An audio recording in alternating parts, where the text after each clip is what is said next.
good. One thing I've always noticed, like there's even like the best Gibsons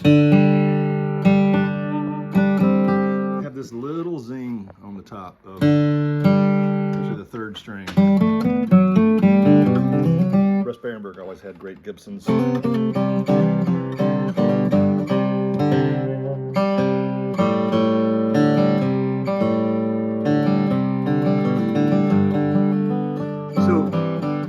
A minute ago, hi Brian.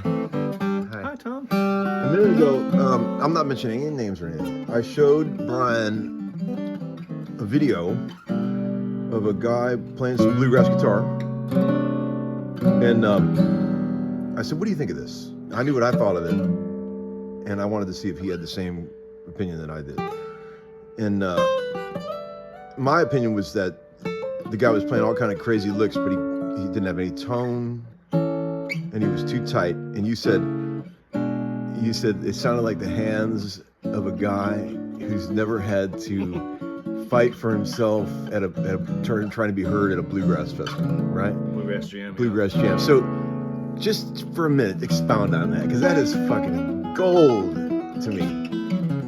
Like, well, what are you? Go on that. Just go. Just for my experience in seeing lots of different people play an acoustic guitar, when you don't spend a lot of time in an acoustic setting with other acoustic players, especially like, again, my scene is the bluegrass world, but you could talk about jazz, like gypsy jazz or any kind of other acoustic setting. The acoustic guitar is always fighting uphill, no matter what. Always. And a bluegrass standard, even with just one instrument represented in a bluegrass band, with a banjo and a mandolin and a fiddle and a bass, and maybe a dobro, like the guitar is just quiet. Yeah. You know, the frequency range is it's wide and not generally focused. That's the reason right. If you just walked in, you didn't know anything about instruments, and you saw a mandolin, right. and you saw an acoustic guitar, you would like the acoustic guitar is like 10 times the size of the mandolin, but you're always going to hear a mandolin when the band gets going. Is it like when I used to grow up listening to Leonard Skinner, and every time Billy Powell tried to play an acoustic piano solo, the band had to get real quiet? Yeah. Same thing on a bluegrass gig. Everybody's got to get quiet Yeah. when a guitar solo happens. Yeah. Yeah. A little aside of this that's challenging for the modern era, and I'm just guilty of this, is when we grew up listening to these great Tony Rice records and Doc Watson records that were mixed and recorded by pros. Like in the Tony Rice scene, it was Billy Wolf, just a genius, wizard of acoustic engineering. But the point is that you heard the guitar solos just right there in your face. Yeah. And you know, we would always work as kids to try to do that, and you know, we all ended up playing too hard because one, you couldn't hear. So the lesson is to really optimize what this thing can do. I've got to optimize me as well. And these are all the things you get out of having to learn to play in an acoustic ensemble, is kind of like an athlete of what you're talking about, like the jab or whatever. Yeah, like, quick jab. where bigger muscles are allowing the smaller muscles to be more open and flexible. And the general tendency, again, like in my own playing and seeing lots of other people play, is to play hard to be heard, is, again, like actually reducing motion down to smaller parts of us. For a lot of people, that's this kind of thing. That's what Dude was doing. Yeah, and actually you're more open at the wrist and hand when this is involved in some way. Just even this natural angle, not trying to force an angle to happen like you see with like a Turkish oud player, but it's just the fact that gravity is holding that wrist, and that what that wrist, the relationship of the wrist to the forearm and the rest of the hand, is this natural arc. I am now hinging up and down, and I am letting the meat of the bat do all the work, basically. Pretty much. And there's a natural arc that happens where there's an up and an out and a down and an in. And that is, just to put it real simply, part of the kind of chemistry of when a pick hits the string, whether a rest stroke or not. Some people say, like, oh, it's a rest stroke, it's going to be stronger, and it will be. But it's the fact that the weight is coming into the instrument. Do that again. D and G. Again, that's a rest stroke. There's more free stroke.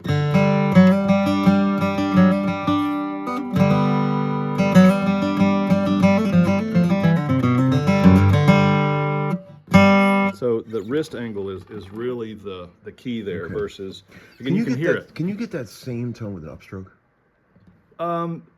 Here's my theory on that is that they're going to be different. Right. If you're looking for the same tone, again, you're deep enough in your own mechanism to where you're going to force stuff to happen. Right. I think it's healthier to allow an upstroke to sound like an upstroke and a downstroke to sound like a downstroke. Okay. If you go to this basic, just Right. they're different, and that's okay. What if you took a simple 7 or 8 note melody, single notes Yeah. on the mid-range strings, played it once with downstrokes, and then played it once with upstrokes, and just so we could hear the difference? Well, check this out. I mean, if like to the flat picking bluegrass, you know, Right. if we open the hood of the engine, you're going to get this. Yes. And so that efficiency of down and up is the fact that I can keep that tempo going. Downstrokes means I'm working twice as hard. Like, and sometimes that may be a cool sound. If you're Chuck Berry, Right. that kind of thing, or Bill Monroe. You know, it's a vibe. That's Bill Monroe? Yeah. Basically, yeah. Yeah. But to that kind of classic flat picking sound. Okay. You know. Yeah. But again, that's the engine of it. When you were playing this thing earlier, I saw you really arch your hand to really get some beef out of it.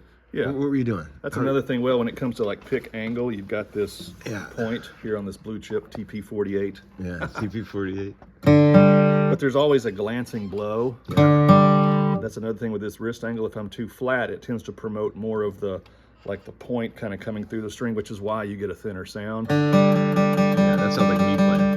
That's how I sound. Sounds like a lot of people. Yeah. It's just cause and effect. That's what it sounds like when I play.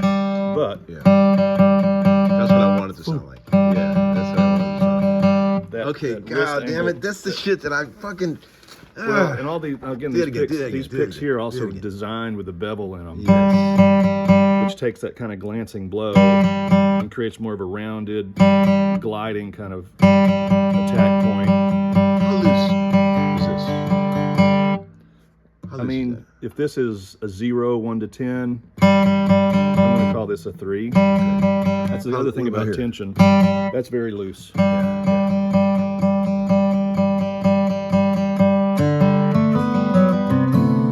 But again, like one thing I like to show too, like if you're doing just this, again, there's just wrist and hand, no matter what, and then this.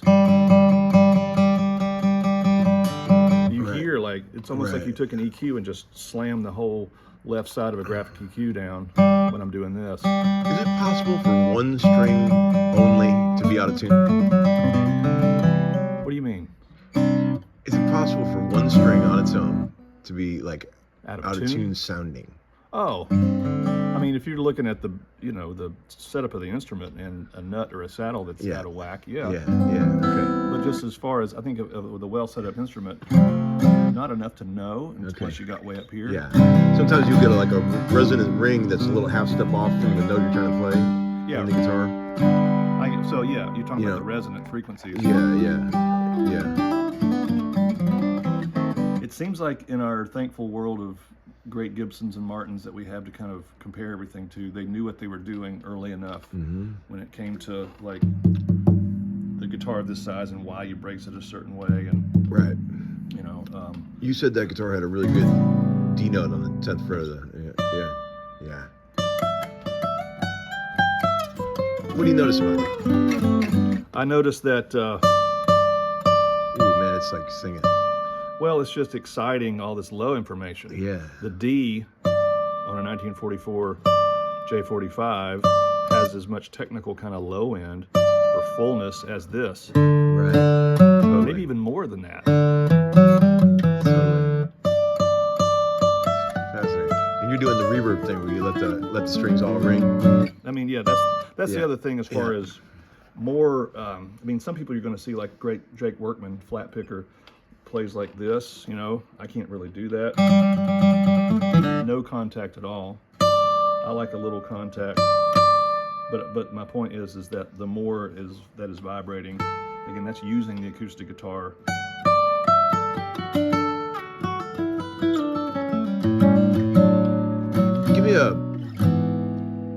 something I don't know what it is, but anything that ends with real, a title, R-E-E-L. Oh, real? Yeah, any of those. You know any of those? Yeah. I always like those reels.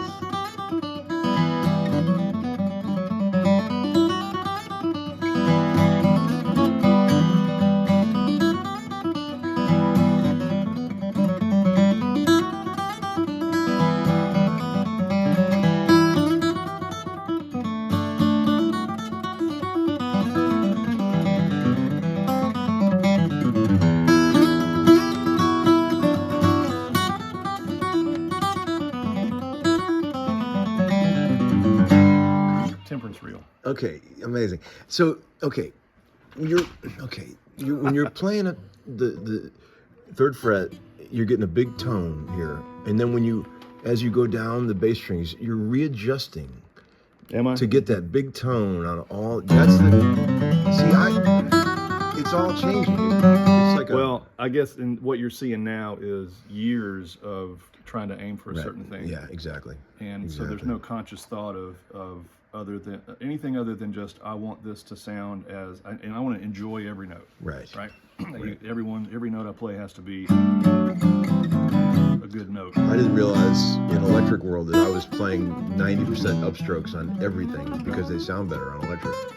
I didn't realize I was doing that until somebody pointed it out. Why do you play all upstrokes? It's subconscious because it's just the tone on the way it rings on electric. You know? I like to use those analogies of why when I talk to you and I say, "Hey man, it's really good to see you."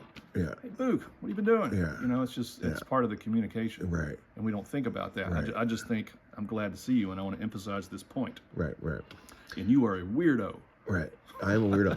And do you ever notice at this age we're at, when someone says, "Hey man, how you doing?" they really mean, "How are you doing?" Yeah. Maybe that's why more older players tend to kind of get a little more mellow, a little less showboaty in their career. Exactly. Not just because they see less is more, but just they realize that they don't have as much time left. And what's really important. How you doing really gains severity and weight as we get older. Because I don't have to prove it to you. Right.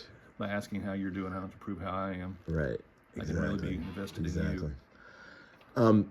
We always have to do a couple of bluegrass. That just got really deep. Yeah, that's the shit I'm thinking about. Bluegrass cliches. Is there a difference between a good bluegrass cliche and a bad one? I mean, there's stuff that gets overused. You know, in the world of bluegrass, it's so influenced by Tony Rice. There's a lot of just solo, people taking breaks that kind of just pull the Tony Rice system and no more. And it's a great system. It's kind of like a lot of playing blues. Right. But in a lot of these tunes, there are melodies like that song "Temperance Reel." Yeah. I mean, I've heard players that kind of get into, the more ricey kind of sound, and it's a beautiful sound, but it doesn't fit the tune. I'm drawn away from that kind of one. That to me that reads, I'm not sure what to do with this music. I remember you said one time, and tell me if I'm paraphrasing this wrong. You said, I thought this was fascinating. You said, the thing that bugs you the most about bluegrass is people's unwillingness to go new places, even though the people that we worship are the ones that did go new places. Oh yes, it's a very progressive music. 80 years ago. Right. Extremely. Right. As on the edge as if you're in the world, you hear the Punch Brothers, and you're like, man, that's pushing it. Right. That's what Bill Monroe and Flatt and Scruggs were doing in the 40s. Right. Yet the purists are all fuck that, right? Because they just want everything to sound like stuff they already know. Yeah. Right. Yeah. Okay. Well, it's to the culture of it and the community where you get into a certain thing and then it becomes more about the what am I trying to say? The sound of the music that brought you together in the first place. And if anything's different, we're all wired in our humanity to kind of not trust that at first, I asked you earlier, I'm not asking you to mention any names again. I asked you if you ever brought a certain type of guitar to a jam thinking it was going to be amazing and realized you couldn't hear a note you're playing. What style of guitars would be that in that Well, just range? yeah, across the board, a lot of newer guitars that are made that sound good by themselves, in full. Again, a wide ranging frequency response tends to get kind of lost In a band setting. in a band, because you need this kind of. I mean, it's one of the things that you can't make a new guitar sound old, and so what you hope for and why we love these old things is because they've seasoned into this kind of warm mid-range that actually cuts through stuff, not in a kind of harsh mid-rangey kind of way, but punchy and airy. Good mids. Good mids, like a tom. Always like a good bluegrass guitar note should be like rack toms. Yeah. Yeah. That's when you want it, you know. When you first started experimenting with using pickups, Yeah. was it a nightmare to trying to figure out what worked for you? Yeah, well, my takeaway after 25 years of chasing that is, like, instead of trying to turn a pickup rig into a massive sounding acoustic guitar, like, accepting that it's not going to do that, and just what is the most functional pickup sound. The pickup sound is completely its own world, right? So if all I'm doing is chasing this sitting in a room, Right. because one of the things that goes away, like with any kind of microphone or reproduction, is just that nuance of the hand, you know, especially once it gets loud. That's one of the hardest things about playing with a pickup, is it just feels like there's, not that it's not there, it's just not the same, right? You know, and there are little tricks you can come across as far as actually getting it a little too loud, so then you don't have to play as hard, and you can kind of appreciate a little more of that nuance. But that's such a weird headspace. Yeah. Because it seems to be all you're thinking about. I noticed in my limited experience of playing piezo type pickups, the harder you hit it, the worse it sounds. Yeah, that's what I mean. Like, if I am my natural inclination to kind of dig in. Right. And I do dig in. I will play hard. It's actually an Achilles heel. I sometimes play too hard. On a piezo. Well, on any pickup. in any situation. But yeah, if my inclination is to dig in, that's the challenge with the pickup. Is like, I could technically just turn it up, and it's just weird, that brain body subconscious kind of connection of no sound. What about is it when you go? See, I don't know much about this, but when you go to these sort of modern day bluegrass jam festivals, is feedback still an issue?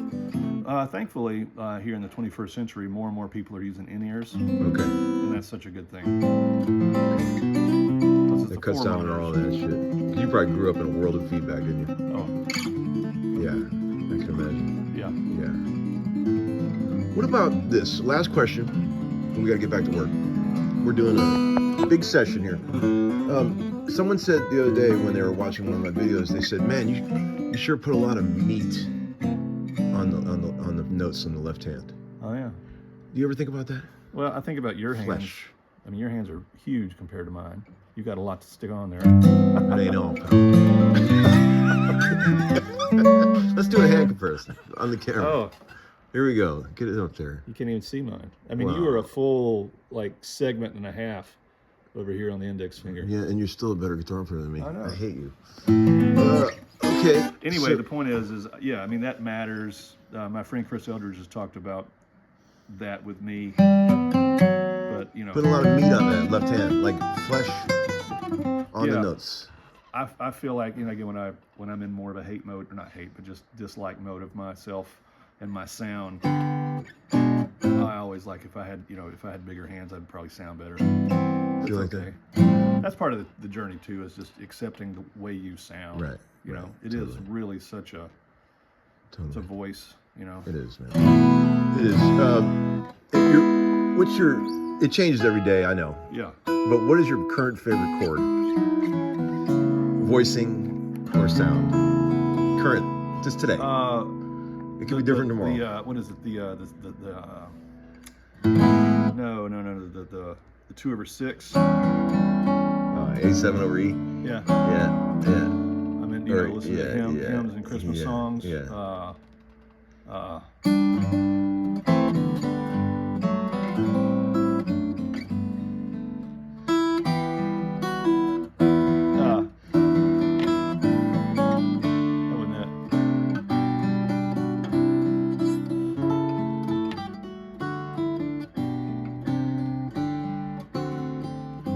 Play that again and make it sound really harpsichordian thin. Harpsichordian thin. Why would you want to do that? I'm just because you shade it that way. Yeah.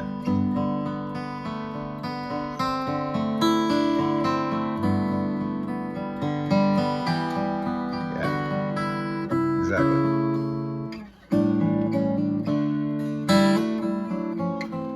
It's all how you touch it, isn't it? Now make it sound dark as fuck, super fat. Yeah. Yeah. You figure out how to do that? Play the tune though. Play the tune and make it dark.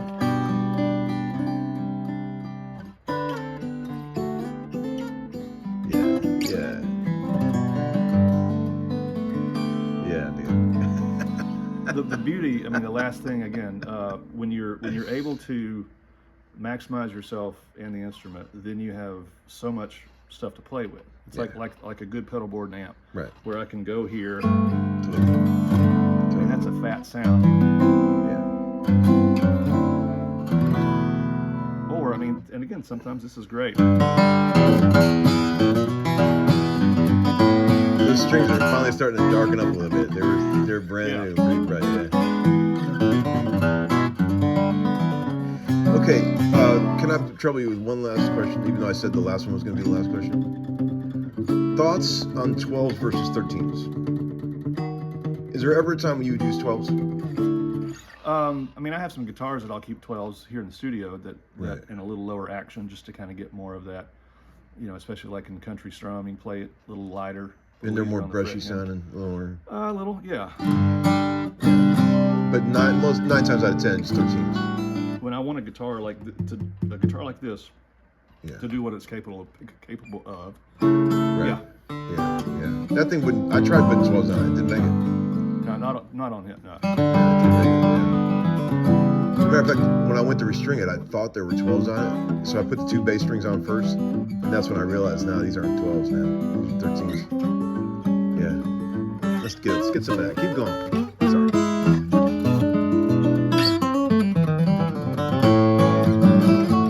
There is something about the spacing on this guitar that's not exactly agreeing with me, but I don't know.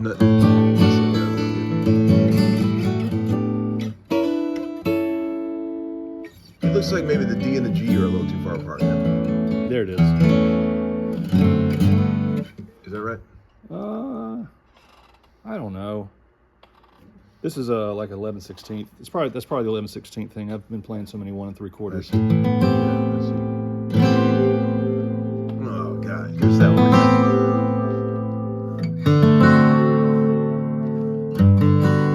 Nature's phase. That's what I'll call this episode. Nature's phase.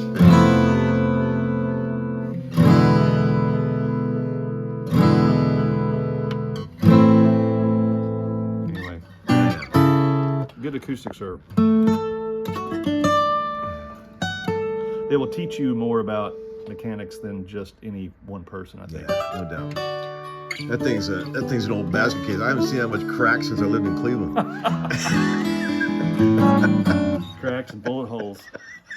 Show them the ass end of all those holes. Look at that. How many bridges do you think have been on there? Oh Lord. Well, Bryan, we better get back to work. Thank you for taking the time to I'm happy to see you again. teach us mortals Oh gosh. how to play guitar. Lovely to see you. You too, Tommy B. Love you, buddy.